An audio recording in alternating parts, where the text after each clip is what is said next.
នៅក្នុងប្រទេសកម្ពុជាយើងក៏មានពីរ៉ាមីតមួយដែរប៉ុន្តែមិនសូវល្បីដូចពីរ៉ាមីតនៅក្នុងប្រទេសអេស៊ីបនោះទេពីរ៉ាមីតនៅក្នុងប្រទេសយើងមានវ័យចំណាស់ជាងប្រាសាទអង្គរវត្តហើយខ្ពស់ជាងប្រាសាទនានានៅក្នុងប្រទេសកម្ពុជាពីរ៉ាមីតរបស់យើងក៏សម្បូរទៅដោយរឿងរ៉ាវអាថ៌កំបាំងផ្សេងៗផងដែរ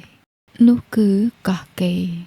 កោះកេរជាទីតាំងបុរាណមួយដែលនៅដាច់ស្រយាលនៅភាគខាងជើងនៃខេត្តព្រះវិហារក្នុងប្រទេសកម្ពុជា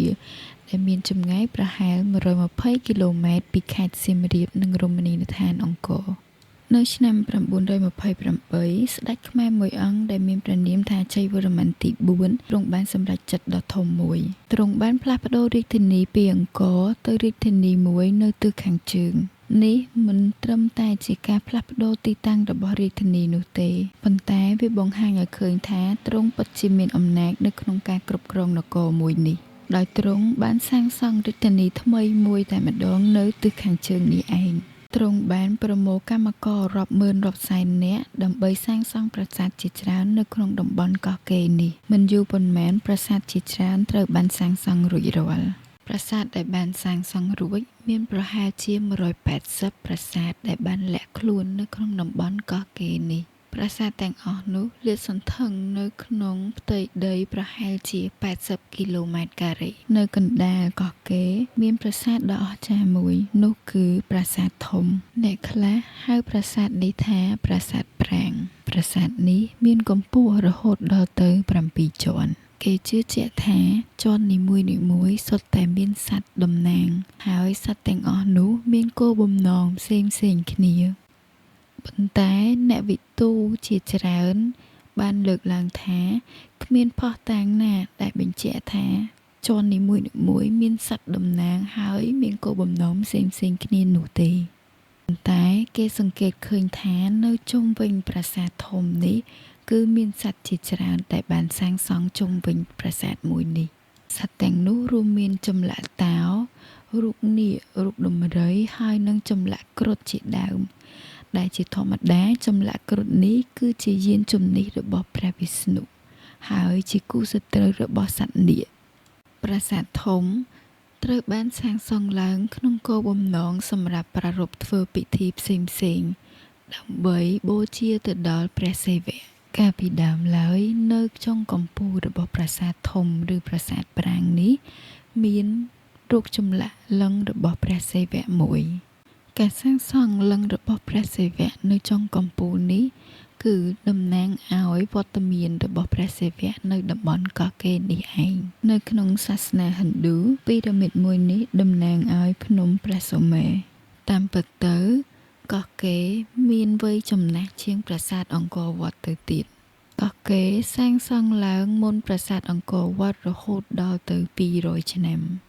កោះកេរមានប្រាសាទរហូតដល់ទៅ180ប្រាសាទប៉ុន្តែវាត្រូវបានសាងសង់នៅក្នុងរយៈពេលខ្លីបំផុតកោះកេរសាងសង់ចន្លោះប្រហែលពី15ទៅ20ឆ្នាំការសាងសង់កោះកេរមានរយៈពេលខ្លីដូច្នេះការបោះបង់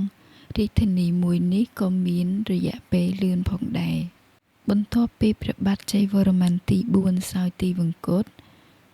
គេក៏ផ្លាស់ប្ដូររាជធានីពីកោះកេរទៅកាន់រាជធានីអង្គរវិញ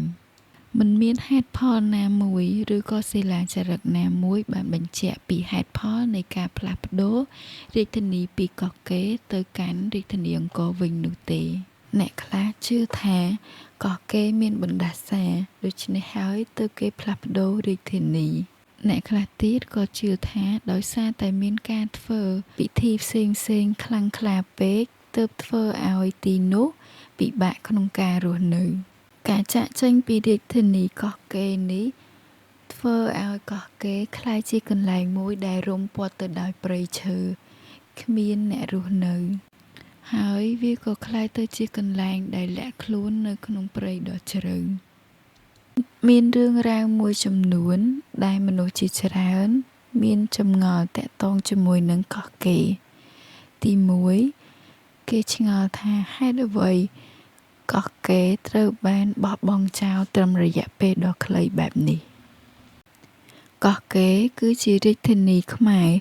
ដែលត្រូវបានគេសាងសង់នៅក្នុងរយៈពេលខ្លីបំផុត គឺចន្លោះពី15ទៅ20ឆ្នាំនៅក្រោមការគ្រប់គ្រងរបស់ព្រះបាទជ័យវរ្ម័នទី4 ប៉ុន្តែបន្ទាប់ពីទ្រង់សោយទីវង្គតគេក៏ចាប់ផ្ដើមចាកចេញពីរាជធានីមួយនេះហើយទុកកោះគេឲ្យរុំព័ទ្ធដោយព្រៃជិតឈឹង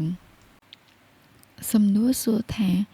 ហេតុអ្វីចាកចេញពីកន្លែងដែលមានប្រាសាទជាច្រើនរហូតដល់ទៅប្រហែលជា180ប្រាសាទជាពិសេសគឺប្រាសាទធំដែលមានកម្ពស់រហូតទៅដល់7ជាន់ដែលធំជាងប្រាសាទនានានៅក្នុងប្រទេសកម្ពុជាយើងតើមានរឿងអ្វីកើតឡើងទើបធ្វើឲ្យពួកគេសម្រេចចិត្តចាកចេញបែបនេះ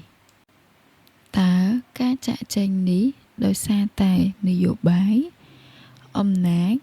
ឬក៏ការខ្លាចអ្វីមួយនៅក្នុងតំបន់កោះកេរនេះមិនមានអ្នកណាអាចឆ្លើយនៅសំណួរទាំងអស់នេះបានទេដោយសារតែមិនមានភស្តុតាងឬសិលាចារឹកផ្សេងៗដើម្បីបង្ហាញផ្លូវឲ្យយើងរកចម្លើយបាន